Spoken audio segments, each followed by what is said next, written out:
Hi guys! Mag-aalas 12 na nga pala ng oras na to. Hindi mo nga mahalata na tanghaling tapat na kasi wala pa yung tirik na araw. Nagpahatid nga lang pala ako kay mama sa Walter kasi may susunduin tayong bisita. Ito na nga pala siya guys. May bit-bit na donut at cake. Dito nga pala ay naglalakad na kami papunta sa sakayan. Nang makarating na nga sa bahay, umupo nga lang muna pala kami dito sa sahig. Ito nga pala yung kapatid yung nakaputi. Siya nga pala si Anan. Short for Antong. Yung isa nga pala ay binuksan na yung donut. Tapos binigyan ako. Mukha nga akong tanga sa video niya eh. Pero dead ma. Basta kakain ako. Ngayon nga pala yung mag-iiwa kami ng gulay. Isasawag nga pala ito sa handa ni mama. Dito nga pala tinuturuan ko kung paano magbalat ng gulay yung asawa ko. Hindi mo nga alam kung nakikinig kasi sa iba tumitingin. Inabutan ko na nga pala siya dyan ng kutsilyo. Siya nga lang pala yung nakita ko naghihiwa lang ng patatas nakangiti. Mamaya sa sibuyas sigurado iiyak ka. Ito na nga pala lahat ng nabalatan namin. May carrots, may sibuyas. Iniwa ko na nga rin pala tong repolyo. Sasawag nga pala to sa pansit. Ito na nga pala lahat ng nabalatan naming patatas. Pagkatapos nga pala ay nag-iwan na ako dito ng sibuyas. Sample lang yan kasi siya yung tatapos niyan mamaya. Dito nga pala ay pinipitpit ko lang tong lahat ng bawang. Pagkatapos ay binalatan ko nga pala at hiniwa-hiwa. Ito na nga pala lahat ng mahiwa na natin. Mamaya nga rin pala ay gagawa tayo ng buko pandan salad. Ito nga pala yung unang ko niluto.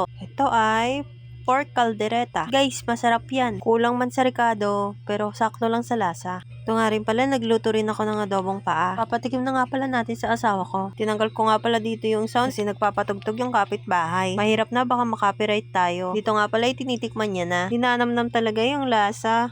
Di lasang adobo. Rinig nyo guys, di daw lasang adobo. Tawa pa nga yan ng tawa guys. Tapos tumigim siya ulit. Inanamnam talaga eh no. Tapos bubuelo pa. Lasang suka daw.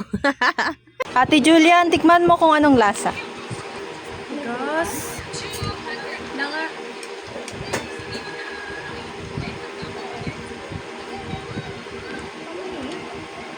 Si Flori, tikman mo.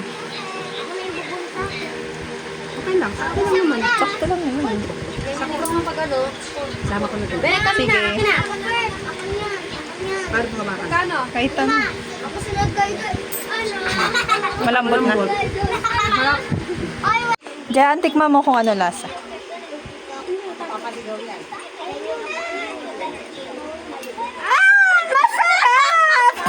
Birthday girl, tikman mo nga. Kung ano lasa. Ayun. Eh. Pinagluto talaga ako ni Jusel.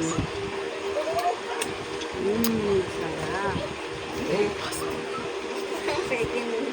nang maluto na nga ay naghahain na ako. Kasi magtatanghalian muna kami. Kain tayo guys. Ang haggard ko na nga pala dito. Nagluto kasi tayo ng 2 putahe. Sobrang init pa naman doon sa pinaglulutuan natin. Tapos mamaya magluluto pa tayo ng pansit. At yung gulaman. Dami niya na nga pala na sandok dito. At ito nga pala si Ate Julian guys. Ang laki ng subo niya. Sabi niya nga hindi daw masarap pero ang dami niya nang nakain. Ganun ba pag nakakatikim ng masarap na ulam? Sinisipag maghugas ng pinagkainan. Tinignan ko na nga rin pala kung nilalagnat siya. First time nga lang pala ni Ate Julian na maghugas ng plato.